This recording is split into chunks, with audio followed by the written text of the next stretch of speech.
By digital artist or digital creator, I mean anybody who produces a product that can be copied online. This means musicians, photographers, cartoonists, animators, app developers, and on and on. It can even include actors, directors, writers. Anytime you're expressing yourself creatively, you most likely become a digital artist. Even sculptors and blacksmiths often put photos and sketches of their work online. Because the internet emphasizes free, there's very little market for digitized goods. People assume that the free internet is a great thing. In fact, it's a perfect example of the collective action dilemma, or CAD, which states that individual rationality can lead to collective disaster. We've seen recent examples of that lately, like individuals rationally pulling their money out of the market, but collectively triggering big failures and a plummeting stock market. Regarding digital goods, the CAD goes like this. It doesn't cost anybody anything for me to have my own copy of this, and in fact, even if I were willing to pay, there's no good way provided for me to do that. So it's rational for me to just take whatever I want to for free. I've done it myself collecting graphics for these videos, although many are from cartoonist friends. Of course, the problem comes when creators realize they can't get paid directly for their goods and they stop producing, or talented people never get started.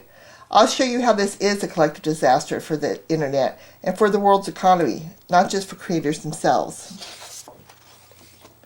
Ever wondered how our modern economy was first created? You might point to the Industrial Revolution, but that had been churning away across Europe and the U.S. since the mid-1700s, mostly to the benefit of the upper classes. Something had to be added to it. After 150 years of slow progression, something was. Suddenly, 100 years ago in the United States, a fire was put under the Industrial Revolution, and that's what propelled us into our modern economy.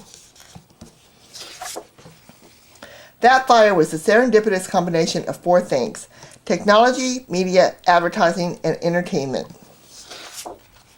It's what I call the square triangle. You can think of the triangle as the technology, in this case a printing press, connecting 3 points: newspapers, readers, and advertisers. Newspapers existed like this for centuries, focusing on their own small community.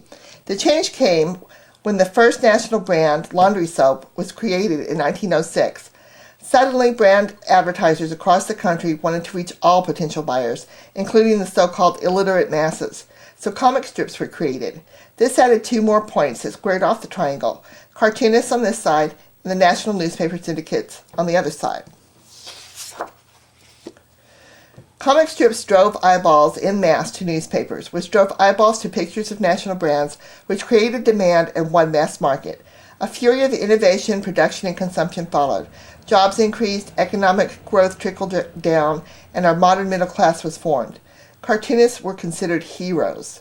Living standards increased substantially over the next 2 decades, until the Great Depression, which I could argue was an inevitable reckoning. Nobody knew how to handle the increasing complexity of a huge market. Sound familiar? It's where we are today with the one world market. So then it's the 40s, and World War II is finally over. People have money and want to celebrate. At the same time, a new technology has emerged, the television. From the late 40s on, more entertainment is matched to more advertising, and when household television ownership reaches a tipping point, another explosion of growth occurs. Again, the square triangle is the model. Creatives like actors and writers and directors go here, and business people like legal and management and financial go on the other side. Networks pay for programming because they can get more money from advertisers. Which brings us to the internet. Internet connections started hitting the mainstream in 1995, almost 14 full years ago. So why hasn't the success of the square triangle been repeated? Because it's never been adopted. The dot-com bubble and crash were mainly about selling retail products online. Originally, the only online advertising was by electronic versions of newspapers. So that was the best approximation of the square triangle. Trouble was, they didn't have an effective entertainment component. Newspapers relied on the same print comic strips they have trapped into 1950 sensibilities to this day, most of which didn't appeal to young internet audiences. Plus, the syndicates put the same comics online for free, so why go to the newspaper to read them? Since there wasn't good entertainment to match to the ads and make them effective, advertisers soon lost interest and fled the internet. So then after a while we got blogs, and that recreated the triangle. But the squaring off has never, ever happened. Why? because of free. To make the square triangle work, a publisher needs to have confidence that if they purchase entertainment, they get bigger, more loyal audiences and more and better advertising, and thereby make a lot more money than they're spending on content. As the internet exists today, there is no way to do that. The vast majority of consumer-generated content, which is free, isn't consistent enough to ensure audience loyalty.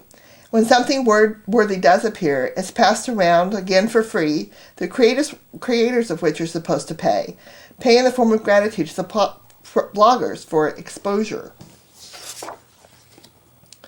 So there's no square triangle to generate high quality, no innovative entertainment made specifically for the internet, except in small pockets like the gaming sector.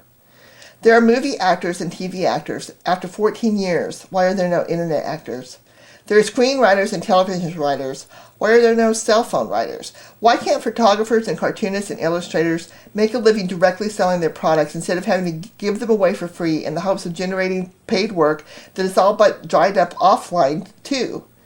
If the past 100 years has taught us anything about wealth creation, it's that audience-building entertainment and demand-building advertising must go hand in hand. But here we are with gridlock between sectors and stagnation. No demand creation, no job creation, no economic and cultural boom. The collective disaster of free. Swig is going to adapt the square triangle to the special needs of the internet. We're going to transition the internet's culture of free to free plus compensated. Best of all, we're going to lay down a foundation of innovation and synergies by including every necessary component and making sure they interweave seamlessly to become a natural part of our social fabric. I'm not going to explain Swig in detail here. I've laid out the basics in other videos, but I do want to explain one thing about why the square triangle is so vital. Each of us has two talents, two things that we are very good at. Very few of us have more than two true talents, and virtually nobody has less. The reason the square triangle works is because it allows people to use their talents cooperatively to create synergistic excitement and growth, not just economically, but also personally and culturally. From newspaper columns to TV dramas to sitcoms and such, we learned about each other. The U.S. shrank in size and grew in tolerance.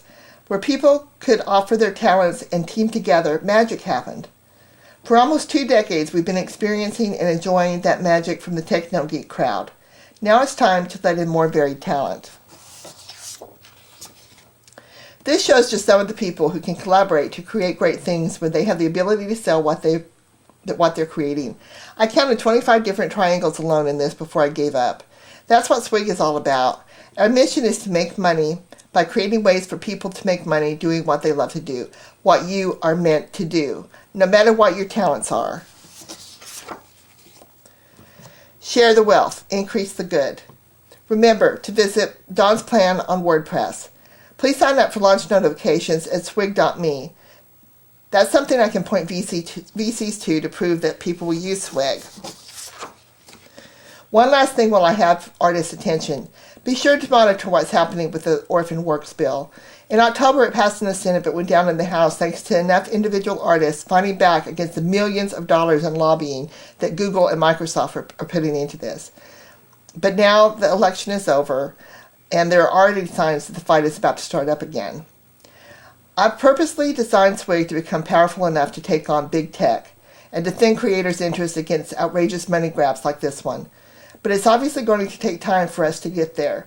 So please go to Illustrators Partnership and sign up for the email notifications. They'll alert you when it's necessary to contact your representatives. By the way, I had one of my cartoonist friends draw this up for me some months back. I chose Keith Chamberlain for this because he does such great monsters. Keith has a version of this that's legal to put on t-shirts. So email me if you're interested in that. Thanks for listening.